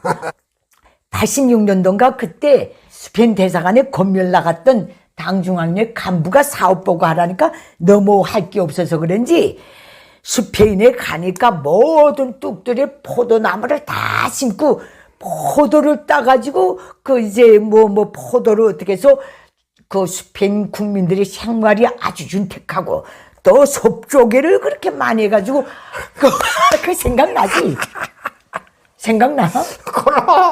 그 섭정에 군물 많이 떠서 80년대 그거 말고 후반인가 그 김일성에 그 뭐 있잖아 뭐 섭정에 뭐 어떻게 양식해겠고 뭐 조개를 뭐 한 가정에 얼마씩 돌아가고 뭐 이러면서 그 지시 내렸댔잖아요. 매 개인마다 그 군물 섭조개 뭐 밧줄 군물 뜨라고 또 과제 엄청 내려왔잖아. 자자 80년대는 얼마나 웃기는 시대인지 모르는. 그 우리는 금요로동 그때부터는 건설 현장에 안 가고 뚝섬 무슨 섬 뚝 있는 데는 몽땅 중앙기관 그 엘리트들이 포도나무 심으려고 그다음에 또 나가기 시작한 거예요. 그 공장 기업도 다 했어. 다 나갔죠. 그거 다 나갔어요. 그 포도 심었는데 그 포도 그거 다 살아났으면 북한은 포도주 바다에 앉아있을 거예요. 그래. 섭조개 했으면 그 섭조개로 아예 뒤집어 쓰지. 쌀 없어도 섭조개로 하루 세끼 띄웠을걸? 야 80년대가 이렇게 아주 코믹한 시대였다는 거. 야 도덕적으로 놓고 볼 때 그때는 정말 도덕이 없는 시대였어요. 신발 문수발 같은 동창이라 그랬거든 그때.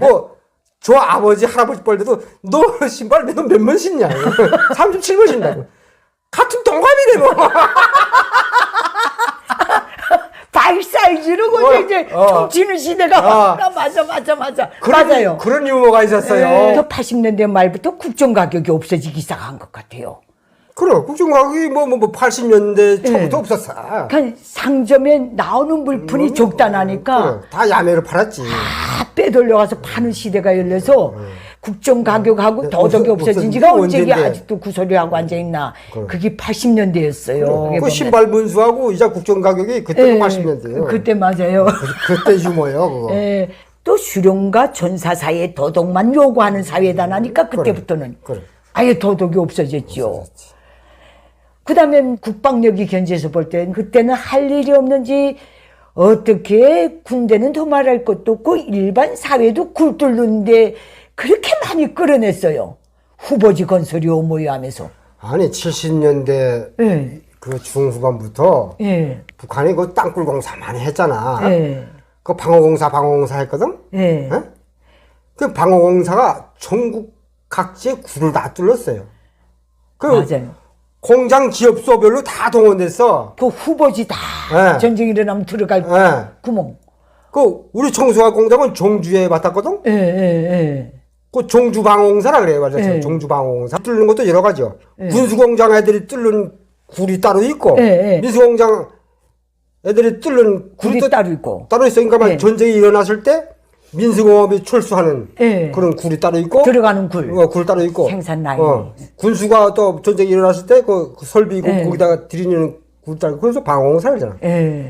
그때부터 땅굴을 많이 파기 시작해. 계속. 직장이라 그래도 젊은 사람들은 다 그 공사에 동원됐어. 사실 굴 뚫는 데 나가 있었는데요. 제가 80년대 굴 뚫는 데서 70년대하고 80년대 차이점은요. 80년대 말부터는 어떤 굴까지 뚫는지 알아요? 전쟁이 일어나면 김일성 동상 반신상 그거 들어가는 굴을 그때 다 뚫렸어요. 단신상이고 뭐고. 그거는 모신굴이라 그래, 모신굴. 맞아요. 80년대부터는 군대가 전반적인 영양시 쪽에 들어가기 시작했어요. 확실히 우리 매형이 그 76년도 군대 나갔다가 80년대 제대됐는데 이제 80년대 그때 그 초부터 통깡내하고 소금하고 살았다 그러잖아. 그러니까 영양실조가 안 올 수가 있어? 그 걔들 때부터 벌써 잠 안 자고 몰래 몇 명씩 저 무거워게 내려가서 닭 채우고 강내 채우고 쌀 채우고 그랬다니까. 공산군이라자. 공산군이라 그랬지 그다음부터는. 그러니까 그때부터는 북한이 70년대 빡세게 끌어올려서 80년대 초중반까지 유지하던 군사력의 급강화되던 시대라는 것, 이거를 감안하고 80년대 초부터 김일성, 김정일이가 이젠 이 상용무기 갖고는 이건 안 되는 시대에 들어가다 나니까 핵 미사일 개발에 본격적으로 매달린 거예요.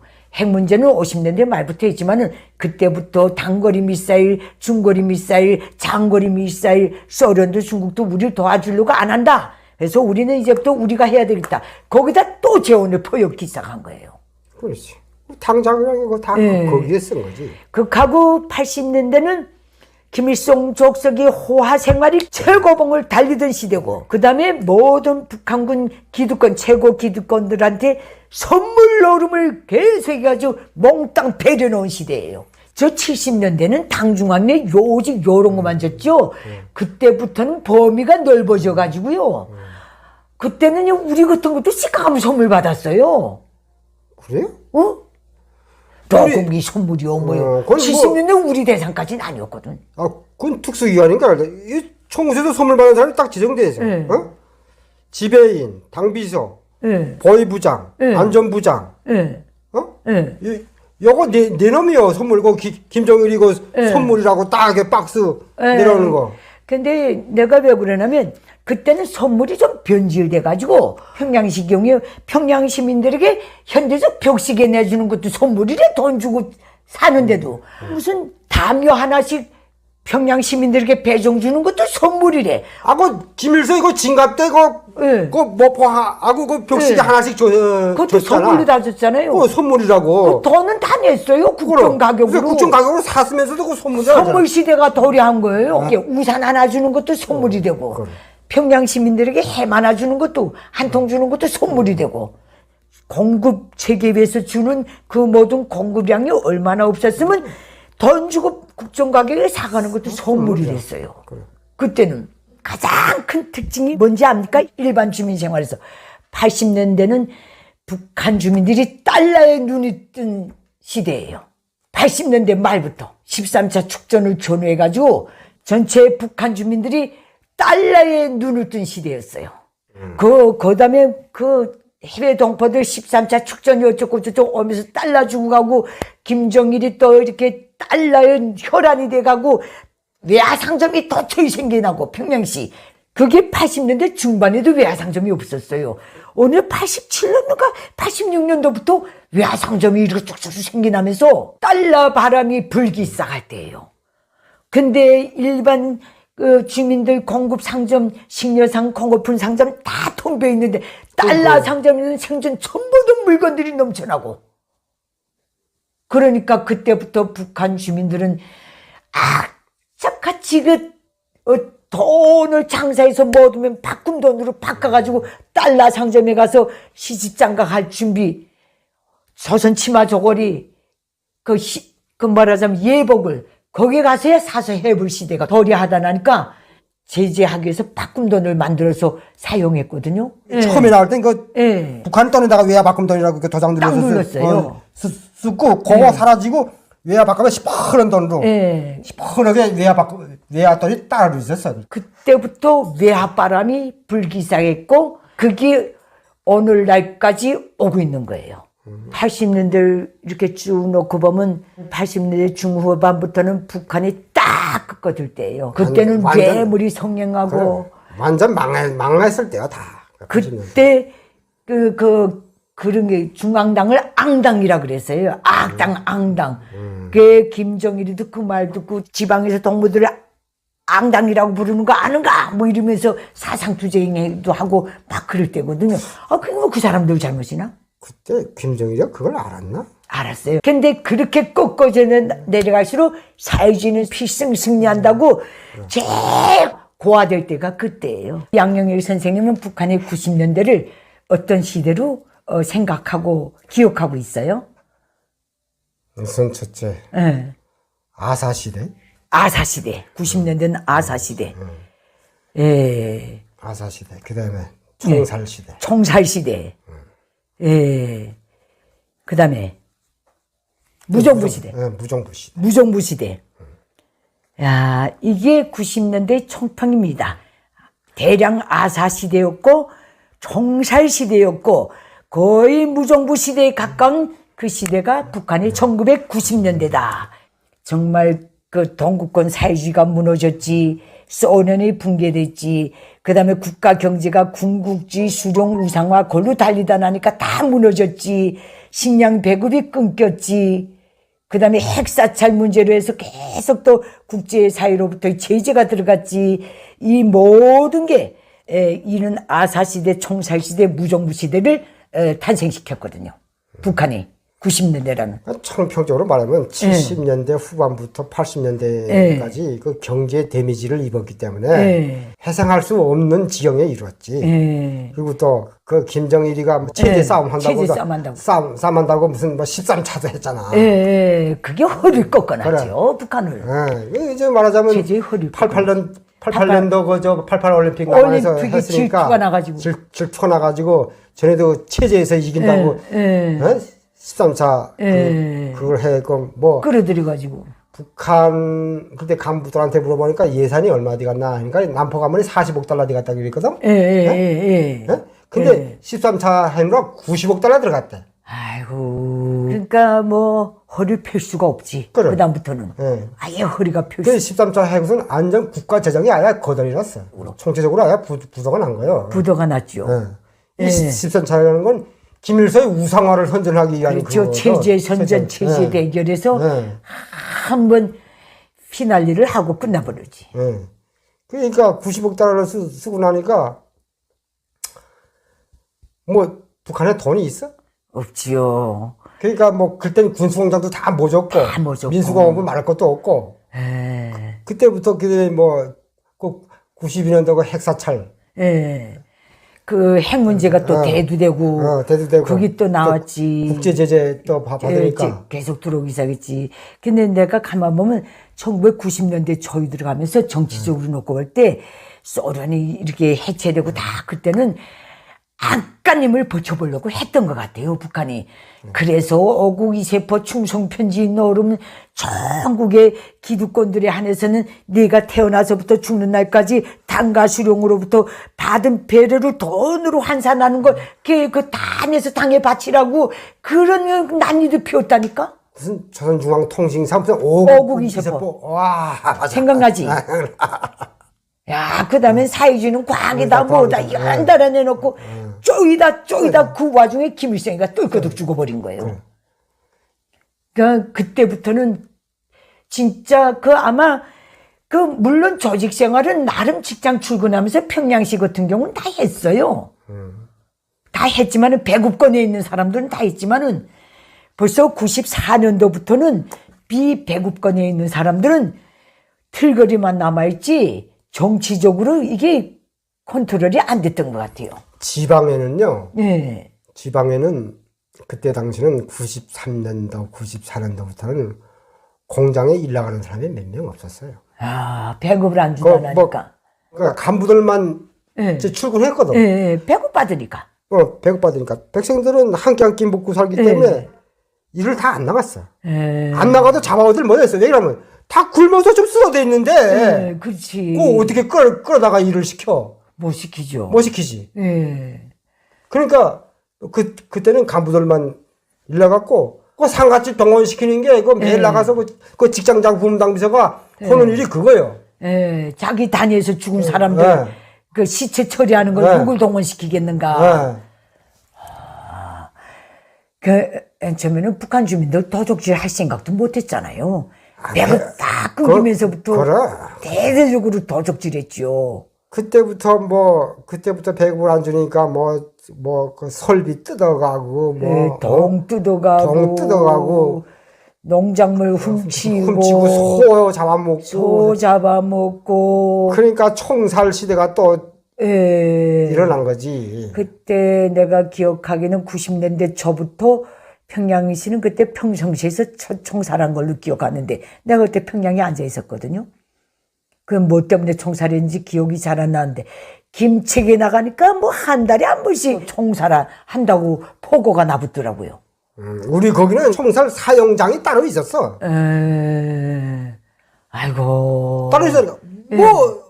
일주일이 몰다 소 잡아먹은 놈, 전선 자른 놈, 전동기 깐 놈, 철길 내로 뽑은 놈. 그거 다 쉬게 되니까 일주일이 몰다 총살하는 거요. 그러니까 아예 사용장을 만들어 놨어. 별도로. 거기만 있었겠어요? 그럼 전국에 다 있었겠지. 그렇게 총살 시대가 도래했고. 그 다음에 국가 지시는 내려왔어요? 총살하라는 지시만 내려오고. 그때는 완전 무정부 상태야. 김일성이 죽고 나서부터는 김정일이가 돈도 없고 회생할 기능이 없으니까 완전 폭행어 대이놈이.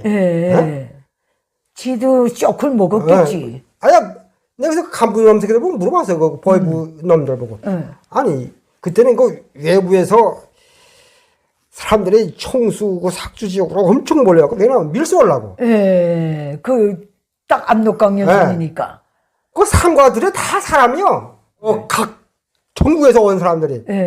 야, 저 사람들도 가만 내도 되는 거야? 사국당에서 내려오는 지시가 없어. 어떻게 처리하라는 지시가 없다. 없다는 거야. 그러니까 그것들 지시가 없는데 전에가 피대줄 넣고 하면서 단속할 필요가 뭐 있어? 김정일이가 그때는 시신궁전 짓느라고 지시를 안 내보냈나? 몰라. 시신궁전 지었잖아. 글쎄, 그때 김수현 죽고 나서 짓겠지. 근데 지시가 없다는 거예요. 그때 왜 무정부 상태라고 하는가? 우선 통행증 제도가 그 시스템을 실현할 수가 없게 됐어요. 전국 각지로 식량 구입하느라 상 나다니기 때문에. 나다니니까 평양, 영변, 개성, 그 다음에 북중 국경 연선 도시들에만 업겨가겠지. 그 다음엔 놔버렸어요. 통제할 수가 없었지. 통제할 수가 없게 된 거예요. 무정부 상태야, 그때는. 기차를 못하면 공장에서 뜯어낸 동물 차고 산을 타고 다 그 국경 지역으로 다 다닐 때고, 금도 캐놓으면 땅에 받치는 게 아니라 몽땅 중국 쪽으로 다 나갈 때예요. 그때는 우리 총수 사람들은 무슨 꽃피는 총수던 거예요. 꽃피는 총수. 밀수 때문에. 밀수 때문에. 이야. 거기 아마 하루에 넘어오는 쌀량이 아마 수백 톤씩 넘어왔을 거예요. 내가 대충 계산해도. 그러니까 꽃피는 총수 맞네. 내가 전번에도 그랬잖아. 배가 여기 보태대 않고 진짜 30m 하나씩. 근데 거긴 어떻게 밀수하는 조건이 좋냐면 이 수풍댐이 있고 방산댐이 있기 때문에 물이 흐르질 않아요. 고인물이요. 이게 쪽배가 나와도 여느 강은 물살이 있기 때문에 쪽배 같은 거 나오게 되면 또 내려고 가거든. 그러면 고인물이기 때문에 이건 호수에 가까운. 호수란 말이야. 그러니까 그 한번 배 갖다 대면 흔들리진 않아. 근데 그때는 토요학습이고 뭐고 그 시스템은 있었지. 있었지만은 사람들이 다 못 나갔지. 나오고 후에 와서 서면으로 내고. 몰라, 그건 모르겠고. 간부들은 다 있어요. 했겠지. 근데 그때 사람들은 굶어 죽게 됐는데 언제 맞아요. 직장 나가고 생겼어? 그 노동당 조직만 쬐었을 뿐이지. 그 노동당원들, 그래서 노동당원은 많이 굶어 죽었잖아. 그때 당 생활 충실히 하다가.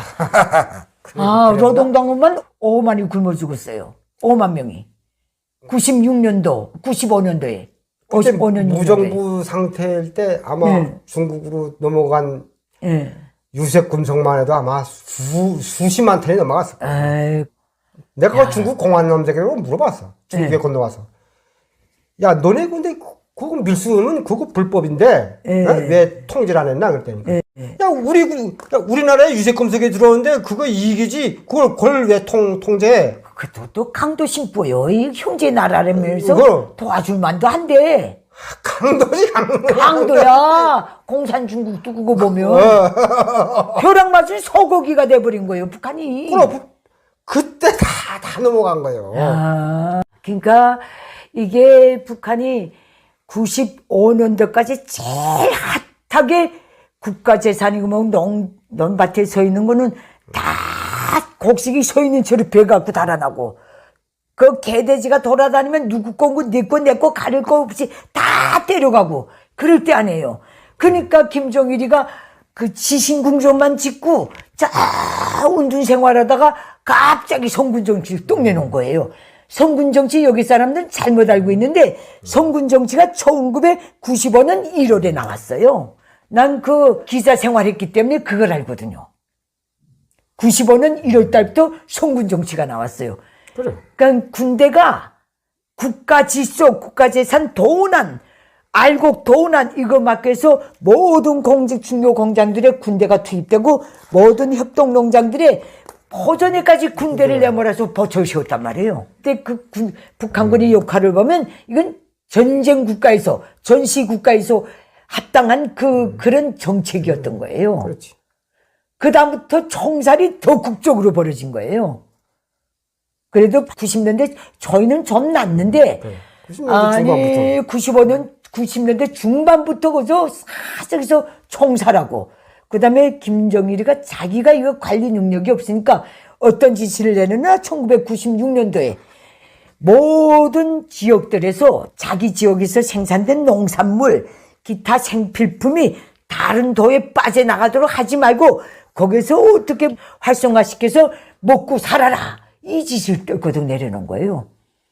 그 다음부터는요 함경도 사람이 저게 평안도 가고 평안도 사람들이 자강도 가고 다 먹고 살자고 이고 다니는 거를 노동자 귀찰 때 가고서 골목골목에 들이쳐가지고 어딘가 나는 함경도에서 지금 성천군에 들어와서 나면 우리 성천군 안악들이 함경도에 가서 어떤 수모를 당하지 않는가 하면 막 빼들고 막 그럴 때가 도래했어요. 순찰대라는 게 그때 나온 거예요. 예, 노동자 수찰대고 귀찰대고 뭐 해가지고. 뭐 안전부 소속이라고 해야겠고 뭐. 예. 참 나 어처구니가 없어. 백성들이 유머가 있어. 순찰대 보고 치안대라 그랬어. 치안대. 아, 맞아요. 치안대라 그랬어. 치안대라 그래. 치안대는 사실 그 계급주의 견제에서 보면 적이고 아주 적대적인 구간이에요. 그래. 얼마나 못되게 그랬으면 치안대라 그랬잖아. 예. 그때는 갑자기 사람들이 못 먹고 그러니까 그래서 사람들이 집에 있는 거 쓸 거 못 쓸 거 다 들고 장마당에 모여들었거든요.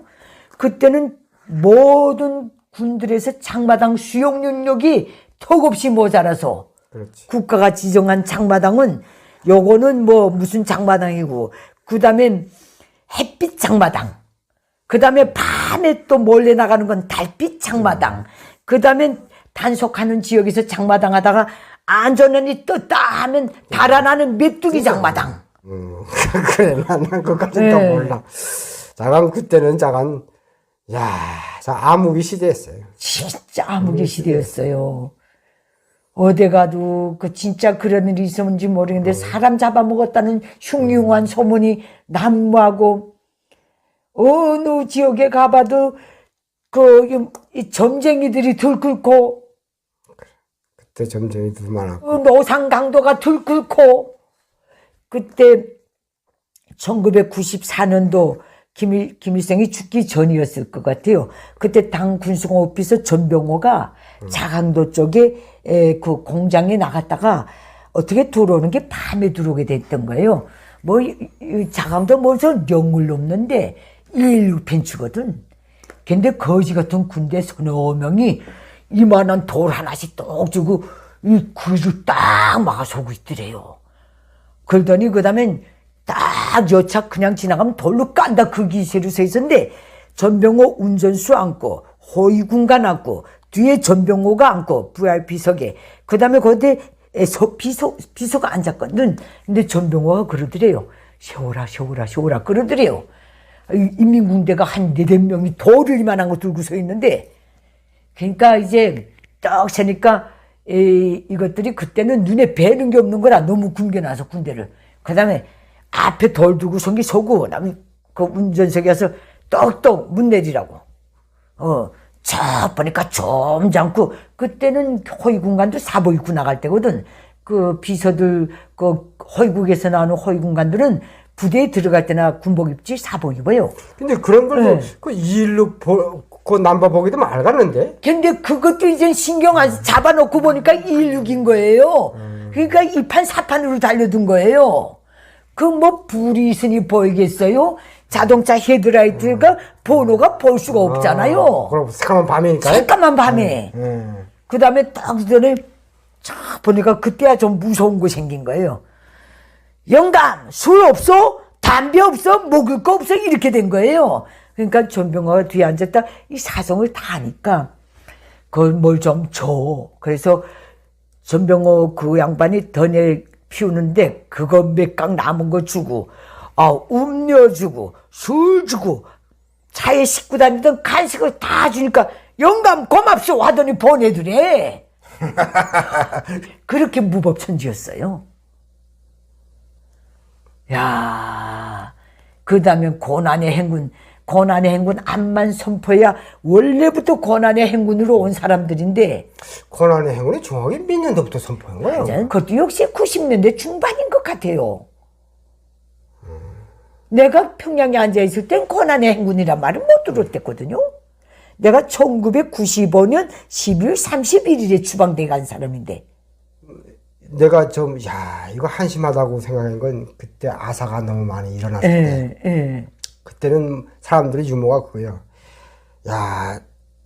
아는 사람이 죽었잖아, 그 동네에서. 그러면, 난 이거 또 언제 줄게? 몇 번째 순서가 될까? 이런 걱정했단 말이야, 사람들이. 근데 그때 또, 한국도 지방에서는 어떤 유머가 돌았는지 알아요? 1등 모조리 다 죽고, 2등 모조리 다 죽고, 3등 모조리. 1등 모조리는 당에 충실했던 놈들이래. 뭐 이런 식으로 다 말하고, 고지식한 것들이 다 죽고, 그 다음 마지막에 제떡 차려놔도 개가 물고 다닌다고 이런 유머까지 돌았어요. 많이 굶어 죽었다는 소리. 많이 굶어 죽었다는 소리예요. 그게. 얼마나 굶어 죽었으면 개가 제떡 물고 다닌다는 말이 다 있었겠어요. 우리 그 청주에도 밀수 지역이 있지만은, 그때 직장에 출근하게 되면 그 직장장 부문당 비서가 하는 업무가 상갓집 동원시키는 게 그게 업무던 거예요. 그때는. 그러니까 정말 아사 시대, 총살 시대, 무정부 시대, 무질서 시대. 이거는 진짜, 이거는 어떻게 봐야 돼요? 우리 한반도 역사에 이런 시대가 있었을까요? 국가 체제가 계속 전속해온 오늘의 이런 왕조 체제에도 이런 건 없었지. 그때 북한 주민들이 제일 불쌍한 거는 아무 대비 없이 그 사태를 다 맞았다는 거예요. 그때 역사책을 보니까 임진왜란이 8년이 있었잖아요. 근데 임진왜란 한 4년 지났을 때에 그때 무슨 무슨 전염병이 돌았대요. 인구가 한 200~300만 원 됐던 모양이야. 그렇겠죠. 조선시대 때 그 역사책에 보니까 그때 전염병에 휩쓸고 흉년이 들어갔고 인구가 한 20만이 굶어 죽었다 그러더라고. 아이고. 그러니까 10분째 1이 굶어 죽었다. 그렇네요. 그러면 우리가 북한의 인구가 2천만으로 볼 때 300만 이상이 굶어 죽었다면 10%는 넘지. 10% 넘지요. 2,500만 보고 300만이라 보고 우리 대략적으로 좀 추산한 게 300만 원이에요. 그렇죠. 그렇게 굶어 죽었을 거예요. 그땐 진짜 시체 치우는 게 일이었어요. 그런 속에서도 저 김정일 저 새끼는 박차를 가고 미사일에 어떻게나 자기 혼자 살아남겠다고 체제를 지키겠다고 거기에 매달리고 시신궁전 찍는데 바로 포효쿠 이렇게 나간 적성. 그러니까 이거는 동서고금에 유리 없는 노예 소유자 국가에도 없었던 작태일 거예요. 그래. 근데 이 상태를 겪고 오면서 90년대 중후반부터 대량 탈북이 있었지. 그게 모두 그 잠재력이 중국에 나와서 헤매던 사람들이 2000년대에 들어와서 대한민국으로의 진짜 북한 국민 대이동이 벌어진 거예요. 3만 이상이 왔으니까. 3만이면 북한의 그 예. 작은 군보다도 인구가 많아요. 그렇죠. 이 평안북도 곽상군, 선천군 같은 건 네. 인구가 18,000, 17,000밖에 안 돼. 예. 남한의 인구가 지금 북한의 네. 두 개 군 인구요. 우리 총수는 왜 14만이 되냐면 예. 거기 군수공장이 많아요. 그렇죠. 군수공장이 많아갖고 예. 뭐 군수공장이 다 10,000명 이상 되는 기업소인데 거기 군수공장 한 사람 댕긴다 그러면 거기 딸린 가족이 서너이 되거든. 예. 군수공장이 많아서 14만이 돼요. 14만이. 아이고.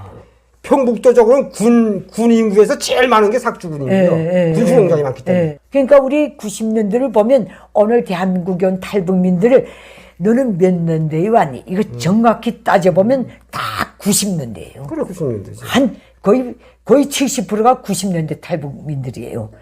90년대 탈북에서 중국에 이렇게 저렇게 머물러 있다가 2000년대에 들어온 사람이 많아요. 그지. 그러니까 주민 대량 탈출 지대예요. 그런 나라를 정말 김일성 족속이 악착같이 버텨내가지고 살아남아가지고 거기에 내성이 생기고 북한 체제가 연착륙된 거예요. 그 다음에 대한민국에 햇볕 정부가 들어서고 포용 정부가 들어서고 육자회담이니 뭐니 이 모든 걸 회담의 방향으로 쭉 끌고 나가면서 국제적 인도적 지원이 들어가면서 정말 연명함에 여기까지 왔어요. 그리고 지역이 90년대를 헤쳐나오면서 북한 주민들이 내성이 다 생긴 거예요. 그런 생존 내성이 생긴 거예요. 생긴 거지. 오늘 북한 주민이 저체 있어서 그럭저럭 살아있는 게 체제가 좋아서 남아있는 것도 아니고 김일성 족속이 정치를 잘해서 남아있는 것도 아니에요. 아니지. 자기 생존 내성이 생겨서 그래. 예. 그 생존 내성이 지금 또 한 단계의 격변기를 맞이하고 있는 것 같아요. 내가 보기에는 90년대, 2000년대, 2010년대를 걸치면서 온 대북 유엔 제재라는 이 올무가 이제는 또 한 단계로 북한 사회가 붕괴되느냐 살아남느냐 그 지점으로 가고 있는 것 같아요. 근데 그거 전 관도전 체제 내성이 생겨갖고. 예. 근데 체제 외부의 충격이 없이는 그건 그렇기 때문에 불가능해. 북한 주민들은 내성이 생겼는데 이 북한의 김일성 족속 체제가 문제인 거예요. 체제 자체도 지금 내성이 생겼거든. 내성이 북한을 그렇게 생겼는데 300만 이상 굶어 죽이고 몇십만에 달아나서도 그 체제가 살아있는 이젠 내성이 생겼거든. 그 내성이 생겼는데 이 내성이 생긴 것 같아도 핵 문제 때문에 이 내성이 여기에 대한 그 정말 그 위험도는 굉장히 높은 거예요. 북한이 핵을 포기하지 않는 한, 그래. 중장거리 미사일을 포기하지 않는 한, 국제범죄를 포기하지 않는 한 대북 유엔 제재는 계속 쪼여들게 돼 있어요. 그렇기 때문에 이 핵 문제 때문이라도 외부적인 작용에 의해서 망할 수 있는 조락되는 길로 분명히 가고 있는 거예요. 북한 주민들 때문에 북한 체제가 망하는 게 아니라 김일성 족속이 들고 있는 핵 때문에 그렇게 되는 거예요. 이렇게 놓고 봐야 돼요.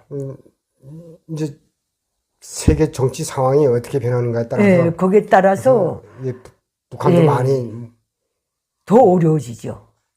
김일성 족속이 변화가 있을 어려워지죠. 수 있지. 이제 지금 미중 무역 전쟁, 어떤 사람들은 패권 다툼이라, 나는 여기다 패권 다툼 붙이는 거는 동맹국에 대한 모독이라고 보이는데, 그 비상식적이고 비정상적인 국가의 하나인 공산 중국을 상대로 질서를 강요하는 거예요. 인류가 공유하고 국제사회가 공유하는 경제 질서, 이 모든 거, 보편적 가치를 바로 세우라는 그 전쟁이 아니에요. 그렇지. 당연히 뭐 말이 무역 전쟁이지. 네, 그거 아니죠. 자유민주주의하고 공산당하고 지금 체제 경쟁하는 거예요. 체제 경쟁하는 거예요. 여기서 그렇게 발전해 나는 공산 중국의 한계도 분명히 온다고 보거든요. 지금 한계치까지 이르는 거예요. 네, 그렇게 되는 것 같아요. 이런 변수도 북한에는 분명히 남아있는 거예요. 하나는. 첫 번째 여인이 그거지. 첫 번째 여인이 그거예요. 두 번째 핵이요. 두 번째 핵이에요. 이렇게 놓고 볼 때 북한은 오늘날 다시 전진할 수 있는 요소가 하나도 없는 거예요. 없어요. 발전할 수 있는 요인이. 뒤로 가면 가지. 여기에서 우리는 전환할 수 있는 그런 요소가 지금 보이죠. 하나도 없어요. 내성이 생겨서 그럭저럭 굴러가는데 그게 라선형으로 내려가면서 굴러가고 있거든요. 맞아. 나선형으로 네. 둘둘둘둘둘 라선형으로 내려가면서 굴러가고 있거든요. 이렇게 놓고 볼 때 북한 자유화의 길은 먼 것 같아도 어찌 보면 우리 코앞에 와 있을 수도 있어요. 이 두 문제 때문이라도. 난 그렇게 봐요. 그렇지. 네, 그날을 위해서 우리 더 열심히 평양만사를 진행하고 우리 이 모든 이런 모든 영상들을 통해서 자유해방된 북한의 상대로 또 대한민국 국민도 미래의 비전을 꿈꿀 수 있게끔 만들어줘야 될 것 같아요. 이거 60년대, 70년대, 80년대, 90년대 이걸 다 겪으면 북한이 어느 정도로 파괴되고 북한 재건에서의 어떤 요소들, 어떤 틈새가 있는가 이거는 다 알 거예요. 우리보다 경쟁사에서 더 오래 사신 분들이기 때문에 8.15 해방 직후부터 여기까지 왔기 때문에. 그래, 그 시청자들이 어떻게 생각하는지 물어봤는데 내 생각으로서는 공산 독재 체제는 그건 무조건 망하게 돼 있는 거예요. 무조건 망하게 돼 있어요. 근데 이거 북한은 나라가 적기 때문에 지정학적으로 아주 중요한 위치에 있기 때문에 대국들이 지금 싸움에서 지금 전제하고 있는 거지. 북한이 대국도 짬에 끼운 게으름과 같은 닭의 갈비살 같은 존재 가치도 없는데 이게 딱 이렇게 대국들이 정치 농간에 의해서 지금 살아나와 있는 거예요. 이건 무조건 망하게 돼 있는 거예요. 그날을 위해서 우리 평양만사는 모든 콘텐츠에서 미래의 비전을 꿈꿀 수 있는 방향으로 뭔가 하나라도 던져주는 그런 역할을 하자고 애쓰면서 여기까지 왔습니다. 1960년대, 1970년대, 1980년대, 1990년대에 대한 양용일 선생님과의 담화를 끝마치겠습니다. 여러분은 어떻게 들으셨는지요? 이 주제는 여기서 마치도록 하겠습니다. 감사합니다. 네, 시청해주셔서 감사합니다. 내게 북한 인민들에게 호소합니다. 장장 80년이 되어오는 김일성 적성 노예 체제를 끝장낼 때가 되었습니다. 북한 인민이 진정한 자유 해방을 위해 공포를 딛고 힘을 모아서 김일성 적성을 반드시 몰아냅시다. 그 길에서 도움이 필요하신 분들은 언제든지 손을 내밀어 주십시오.